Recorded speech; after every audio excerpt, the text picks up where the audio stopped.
Hello there, Di here. Today I just wanted to share a little disaster I've been making the last couple of days. Complete disaster, I must say.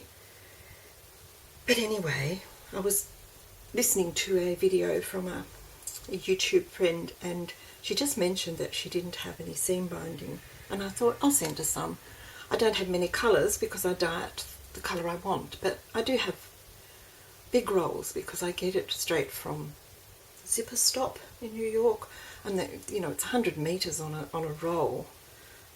Very economical, great to use. You can dye it whatever color you want. I think I've only got 3 colors. I've got cream, I've got white, and I've got a pretty sort of aqua color. Anyway, that was the reason for making this. At the same time as I was thinking about sending her some seam binding, and I've got a heap wrapped around the outside of this, just to send her a little bit more than I've managed to fit inside, but also because those poor magnets that are inside the cover have got absolute bucklies trying to keep this closed. They're not even attempting to clip, and yet they were snapping beautifully when I made the cover. They were snapping together and staying beautiful. It's too bulgy now, they just can't manage it. Okay, the idea for this came from a Genevieve video where I think they're called Freebie Friday, where not every Friday but occasionally on a Friday she'll put up on her YouTube and on her Facebook page a free download, and a couple of them have been little gifts and things that you would make for teacher gifts, or if you've got craft fairs or those sorts of things where you want to make multiples, and with notepads and sticky note holders and kind of useful little things. Well, I don't make any of those sorts of things, I really don't, but she made a box cover that for the last one became the cover for a flip book, and I thought I'll give it a try. So I copied off the download and cut it all out and compiled it, and was absolutely thrilled with it, except the shape of the front has a V shape, and it was just too frail. It really didn't stay closed. It didn't have enough strength, even though I made it from a cereal box and matted it. So I stopped trying to do that, and I just made the front a rectangle rather than the shaped, and I think this one perhaps is a little different in size because I altered it quite a bit. I didn't really use the template, I just cut it out. But that's where the idea for this came from. It was definitely from her.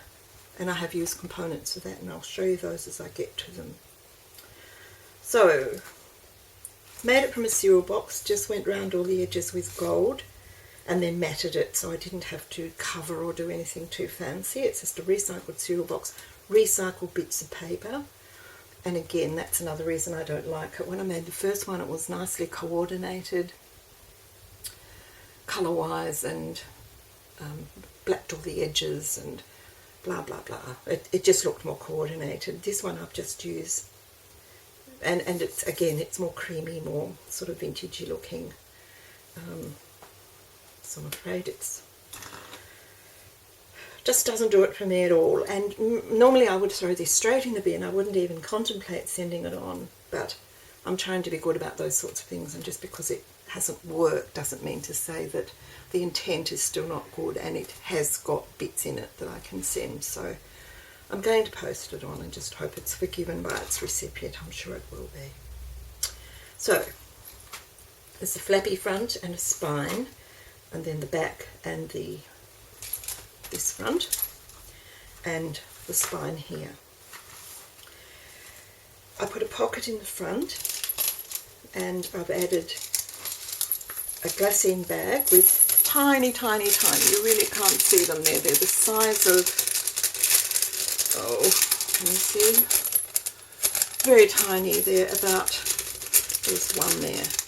Tiny little brass bells. and I'm keeping them in the top of the bag so they don't puff out and cause too much dimensional distress. I've cut up a couple of pieces of a recent playtime I had with, this was coloured tissue paper, sprayed tissue paper that I collaged onto a piece of Nina Solar White, and it was so pretty, and the colours are lovely, and I thought, well, a piece of that can go, that's sort of card shaped and card sized. And this one it's just the newspaper from the bottom of my spray box, and it always looks so gorgeous that I can't resist. So I tore it up into strips at the same time I was doing that and made myself a collage sheet. I put that one onto this piece of handmade paper from Burnie here in Tasmania because it lifted that tanny gold colour. Okay, so that's those two. Pop those in there, and the little bells. I've shaped them back to the top so I don't fill the pocket too much. This page has got a little side pocket, just adhered flat, and a couple of pages of pretty heart stickers. I think they were from the Recheck shop. And I thought there was only one in the little packet, you know, they're very cheap, and then when I opened them there were about 6 or 8 sheets, so I thought, well, she might like a couple of those.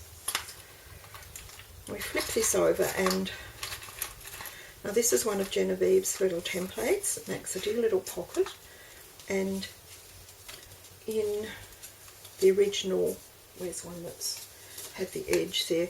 That one had the edge, so in the original little booklet they each had a folder in them, a double-sided tab folder, and I actually started putting these in like so and putting them in, but they just added so much bulk I've had to take them out, and I'll use them in another project.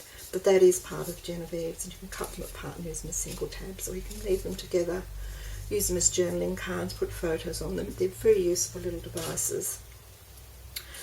I tend not to print out when I get a template like that. Jen makes them auto print, but I tend to just print out one onto plain cardstock, cut it out and use it as a template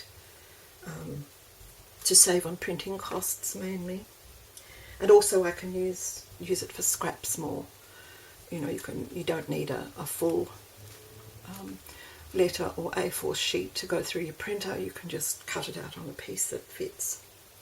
These dear little butterflies were I made from book pages and spray and a bit of gold to touch them up.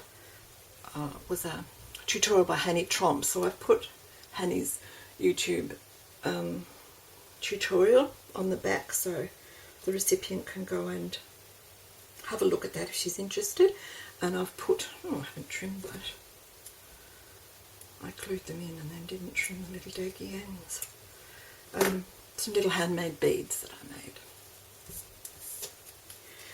just to decorate the little dangles. I've got a paper clip there with 3 charms on it, all on there, split rings and little fishing swivels. Hopefully they'll sit flat enough.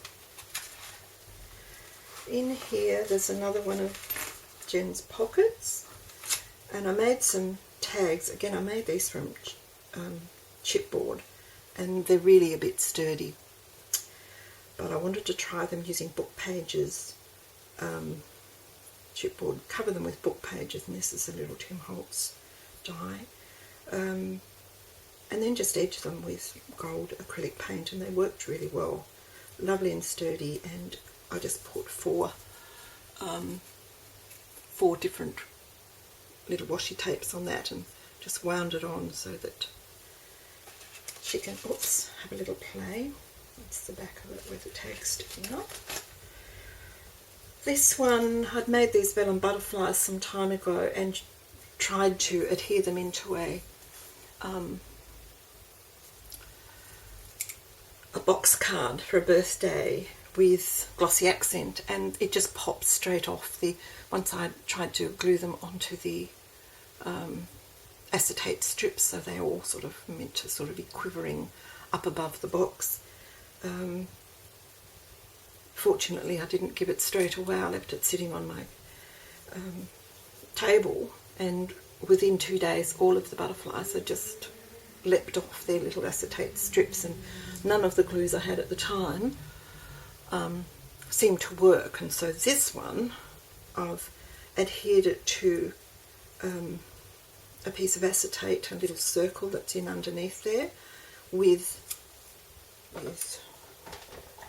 what is it, E6000, which is sort of a jewellery glue, and this has been together now, and then I adhered another butterfly over the top to hide the messy doings in the middle, and that's been together now for about a fortnight, and it seems rock solid, and I'm trying to pull it off and it's not coming. So I think the E6000 might be the glue to use when you're putting acetate. I'll try it on another box card. This little stack is simply words I've written up on the computer, different sizes, different font styles, onto a piece of adhesive paper. So it's got a backing. That's the full sheet of paper ink. I think I got that.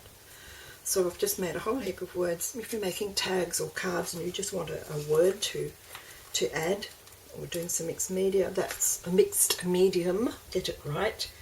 You just cut them out as you want them. So that's what that is. I find that very useful. This tag was cut out from chipboard with paper on either side. I've adhered it down with some double-sided foam tape. Got a little metal embellishment again, edged with gold. I really like how that's turned out, and I'll use that again, that same method for making tags, but perhaps just with lighter chipboard. Wrapped the seam binding round, adhered it down.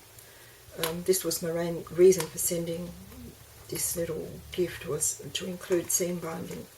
I've added a couple more charms there, and I thought I'll put them in there because they'll, if you hold your mouth right as you close it, they sit down below the level and don't add anything. So that was the main reason for me actually sending it, was to include that. There's another little pocket. I've got another acetate tag there with some little flower acrylic beads. There's a heap of cutouts from the 8x8, I think it's a lady's diary page, so I just included those. Thought she might like those. Another little side tag here, and some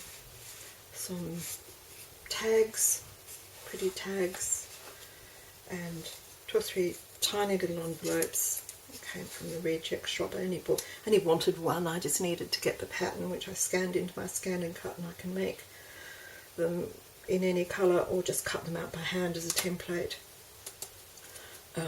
So they're sitting there not used. I thought I might like a couple of those. They're quite fun little ones. This little envelope is part of Jen's template. Again, I've just used a little baby Velcro there to seal it shut, and I've made a little note card there from some paper that I'd adhered a paper serviette onto. So that just goes in there and closes up. This, another little side tag here, and a little bag, another one of those butterflies, but this time it's on a paper clip.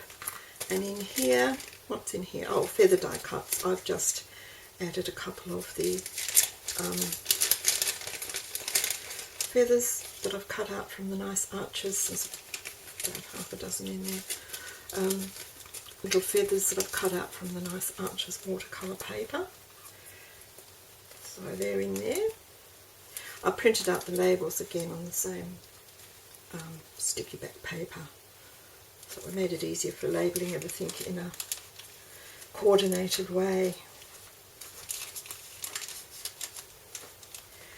And finally, this little back pocket has got another acetate tag with some more of those fun foam daisies, and a little glassine bag with the Velcro thin clear fasteners, a little 3/8 of an inch or 0.9 of a centimetre fasteners as is on the envelope. I thought I've got a couple of packets of those lately, so they might be nice for her to play with. So that's it. That's the little journal, the little fat flip book I should call it. It's not a journal. I'll wrap it back up and tie it up and get it quickly into a, oops, they're all tangled up there, get it quickly into a box and send it off, because before I change my mind and decide I can't possibly send it. Okay, that's it. I've learnt a lot, and that's the main thing, isn't it? It's about learning what you like, learning how to manage and adapt and produce something that you're happy with. Hopefully, I'm not that happy with this, but I'm going to send it anyway, and I know if I ever make it again, I will I know that it's only for photos or for flat things like stickers or something that has got practically no dimension, because otherwise it causes you a lot of grief. But it's all been fun and it's all learning, so that's good. Talk to you soon. Thanks for watching. Bye for now.